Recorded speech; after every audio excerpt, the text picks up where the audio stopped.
Sa bawat kanto ng Pilipinas, mayroong makikitang ligaw na hayop. Mga aso't pusa, gutom at pagala-gala. Sa bawat distrito at eskinita ay isang hayop na nais lamang mabuhay ng maginhawa. Hindi sila bahagi ng isang malaking organisasyon, kundi mga simpleng tao na may pusong puno ng pag-aalaga. Wala silang hinahanap na kapalit dahil ang tanging layunin nila ay mailigtas at mabigay ang pagmamahal na hindi nararanasan ng mga hayop sa lansangan. Sila ang tinatawag na solo rescuers.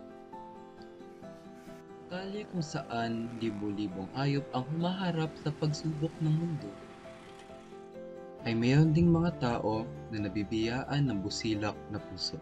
Ang kwentong ito ay tungkol sa dalawang natatanging tao. Sila ang mag-inang dalawa sa daang libo.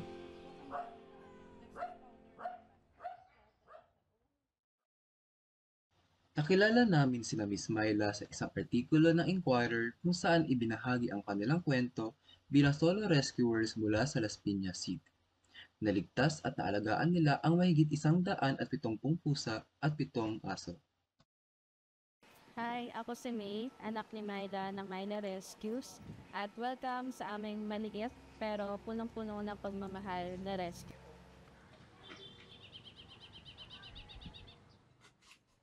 Kami ay isang mom and daughter team na nagsimulang mag-rescue at mag-adopt ng stray noong 2022. Simula noon, naging mission na namin na magbigay ng bagong buhay para sa mga fur babies na most of the time sinukuan na ng iba. Ito nga pala ay si Seven. Si Seven ay isang strain na na-rescue namin na may malalang infection sa mata. Nung nakita siya ng vet, akala ng vet namin hindi na siya makakasurvive. At base dun sa lala ng infection sa mata niya, possible na matagal niya nang iniinda yung sakit na yon. Kasi luwa na talaga yung isang mata niya. Dito naman ay sina Ashley, Polo at Antipolo. Sila po ay galing sa Antipolo. Si Ashley at Antipolo ay parehong biktima ng hit and run. At kinailangan naming ipa-amputate ang isang paa nila para hindi kumalat yung infection at makasurvive sila kasi grabe yung injuries na pinagdaanan nila. Si Ashley, grabe din yung pinagdaanan nito kasi after niyang masagasaan, pumunta siya sa lugar kung saan nakala niya safe siya at makakain. Pero imbes na tulungan siya, ay binuhusan pa siya ng mainit na lugaw. Kaya yung isang paa niya, lapnos na talaga. Pero ngayon, recovered na si Ashley, matakaw at masigla rin siya. Ito naman si Polo, na-rescue namin siya na may malaking sugat dito sa pisngi niya to the point na exposed na yung bones niya. Pero hindi naging hadlang yon kasi tingnan nyo naman, gumaling na yung sugat niya dahil rin sa mga patuloy na sumusuporta sa aming advocacy. Kaya lang, after gumaling ng sugat niya sa mukha, ay nag-positive naman siya sa kalisi, herpes at parvo. Marami siyang pinagdaanan pero hindi namin siya binitawan kaya hanggang ngayon lumalaban pa rin si Polo at masigla pa rin siya gaya nung una namin siyang na-rescue. Siguro isa sa pinakatumatak namin na rescue ay yung unang 3 pusa na nirescue namin yung mama. Si Kuring yung pinakauna kong rescue, kasunod si Wala. At wala yung pinangalan ko sa kanya kasi wala akong alam sa pag-aalaga pagdating sa mga pusa. Kasi sila yung unang 2 pusa talaga namin.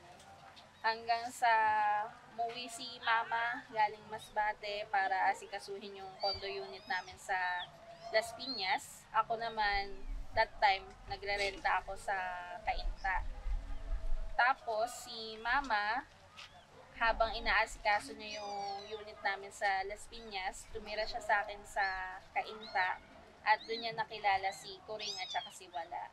Ayaw niya nung una kay Kuring at saka Wala kasi dog lover si mama at may thinking siya na mabaho yung mga pusa. Pero dahil si Kuring at saka si Wala, marunong silang lumumi sa CR, doon na siya napamahal sa dalawa. Hanggang sa nakita ni mama yung isang kuting sa karinderya, di na siya nagdalawang isip, dinampot niya agad yun, tapos pinangalanan niyang si Golden. Siya yung pinakaunang rescue cat ni mama at siya rin yung dahilan ba't kami nagsimula. And unfortunately, hindi na namin sila kasamang tatlo kasi si Kuring at saka si Wala, namatay sila last year. Tapos si Golden, kakamatay niya lang 2 months ago. Very heartbreaking siya, not just for me, pero kay mama. Kasi si Golden, wala talaga siyang pinakitang symptoms na may sakit siya. Iniwan namin siya dito sa labas na kumakain, naglalaro pa siya sa damuhan, and then after few minutes, naninigas na siya. Sinubukan ni mamang i-revive, pero hindi na talaga kinaya. And then, ayun, doon ko na-realize na sobrang mahal ni Golden si mama. Hindi niya pinakitang nasasaktan siya. Lalo na that time, kulang kami sa budget kasi kakalipat lang namin. Alam kasi ni Golden na kapag nagpakita siya ng senyales na may sakit siya, ipapa-vet siya ni mama. Pero ayaw niya nang mangutang o mahirapan si mama. Nagpahinga na lang siya ng sarili niya. Kaya hanggang ngayon, nalulungkot ako kasi yung ibang rescue namin, napagamot namin, pero siya na isa sa mga original. Hindi.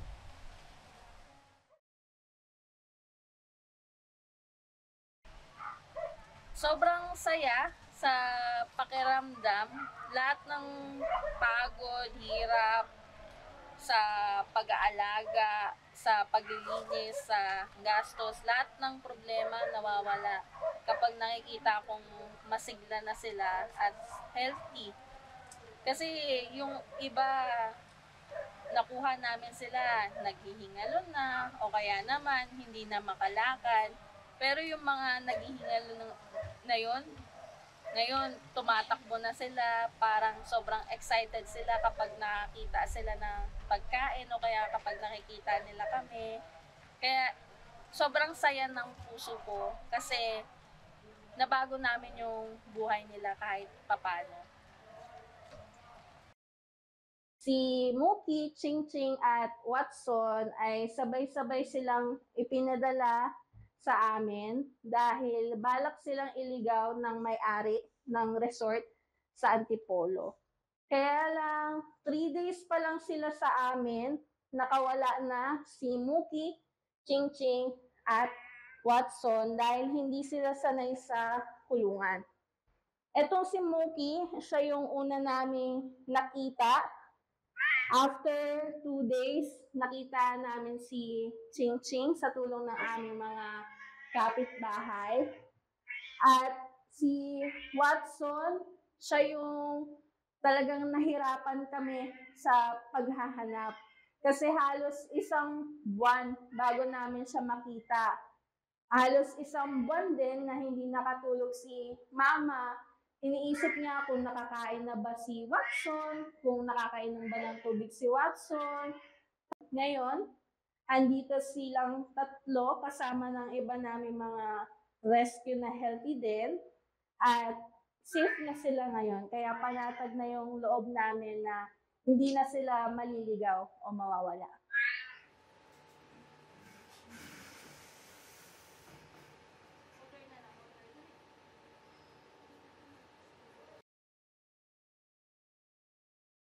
Dito naman sa may kulay, ano saan ba yan? Papasok dito sa may subdivision. Sa may damuhan.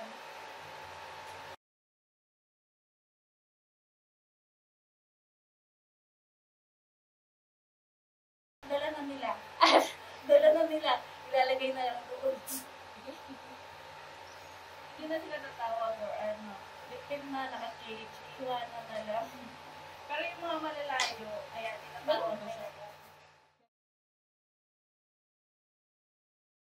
Magiging plastic ako kung sabihin kung nababalanse ko yung personal life ko sa pagiging rescuer kasi hindi talaga siya madali.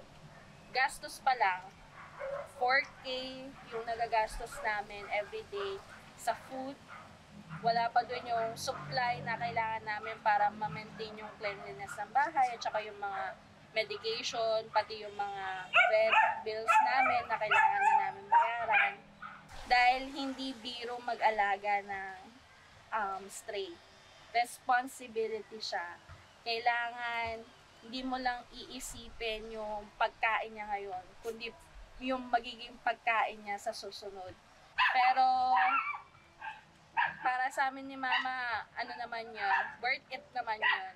At saka pareho kaming committed ni Mama. At yung nagtulak sa amin para ipagpatuloy to, yung pagmamahal at desire namin na makatulong sa mga hayop.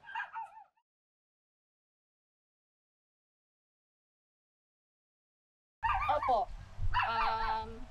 hindi madalas pero malaking tulong na siya sa amin. Lalo na hindi sapat yung salary ko, salary ng ate ko, tsaka yung income ni Mama pagdating sa pangangalaga ng mga rescue namin. Katulad ng sponsor dito sa aming temporary shelter, nang dahil sa post namin sa Facebook, kaya kami nakapagpagawa ng shelter dahil nag-sponsor si Boss Idol at saka si Boss Idol. Dati, ang pananggalang namin sa init at ulan ay kumot at plastic sheet.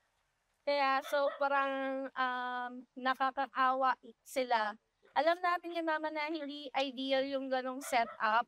Pero wala kaming choice kasi kahit gustuhin namin na magpatayo ng shelter gamit yung sariling income namin, hindi na kaya ng budget. Kaya nagpapasalamat kami nang dahil kay Boss Idol at boss ni Boss Idol na ipatayo namin itong temporary shelter.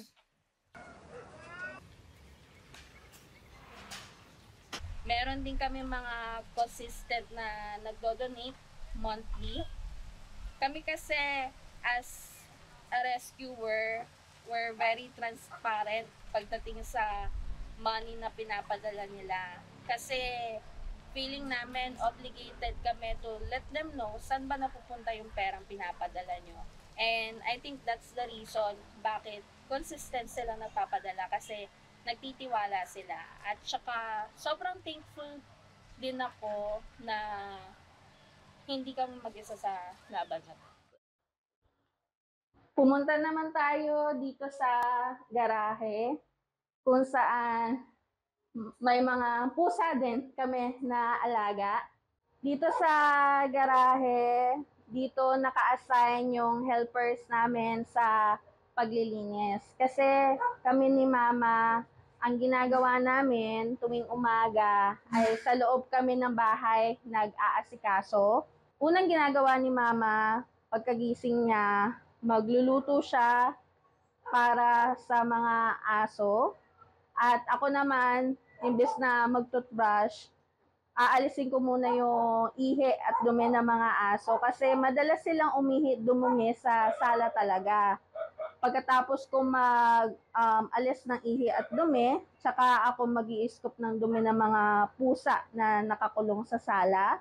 Same process ang ginagawa ko sa kwarto. Pagdating naman dito sa garahe at saka sa labas, yung mga helpers po ang naka-assign.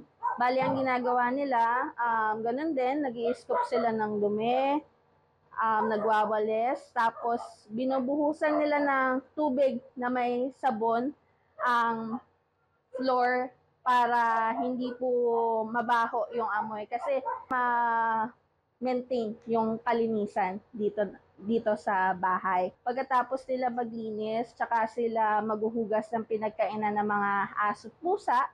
At ako naman, magpapakain. Bali ako po yung nakatoka sa preparation ng food at saka ako rin po yung nagpapakain sa lahat ng aso at pusa.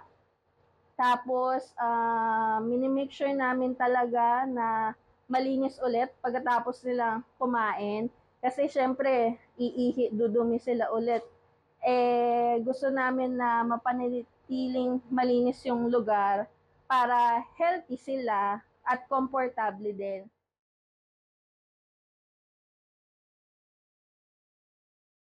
Kami yung parang nagiging source ng lakas ng loob.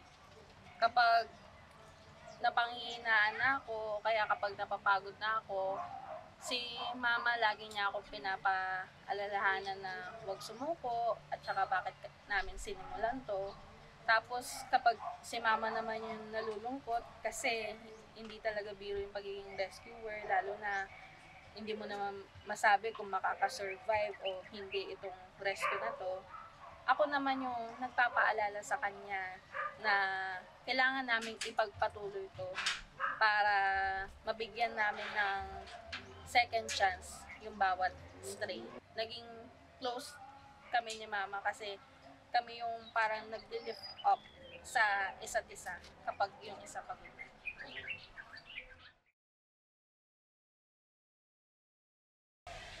Sa lahat ng mga nanonood, gusto ko lang sabihin sa inyo na lahat ng stray pet, nangangarap din sila na merong magmamahal sa kanila ng walang kapalit. At gusto ko rin sabihin sa inyo na sana kapag nakakita kayo ng stray, kung hindi nyo sila kayang pakainin, huwag nyo na lang silang saktan. Kasi kaya lang naman sila kumakain sa karinderya, ganyan, dahil gusto lang nilang makasurvive. Gusto lang nilang lumaban hanggang sa merong taong magbibigay sa kanila ng pagmamahal.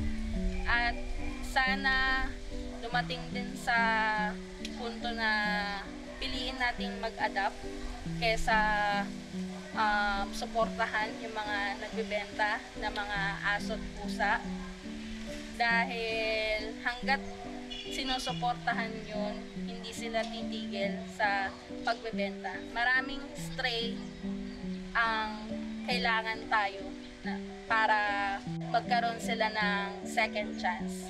At sana matutunan din natin silang mahalin. At naniniwala ako na hindi mo man kaya silang iligtas ngayon, kung lahat tayo magtutulungan, yung imposible, pwedeng malaking pagbabago na yun para sa kanila. And every stray you choose to save becomes a life that learns to trust again.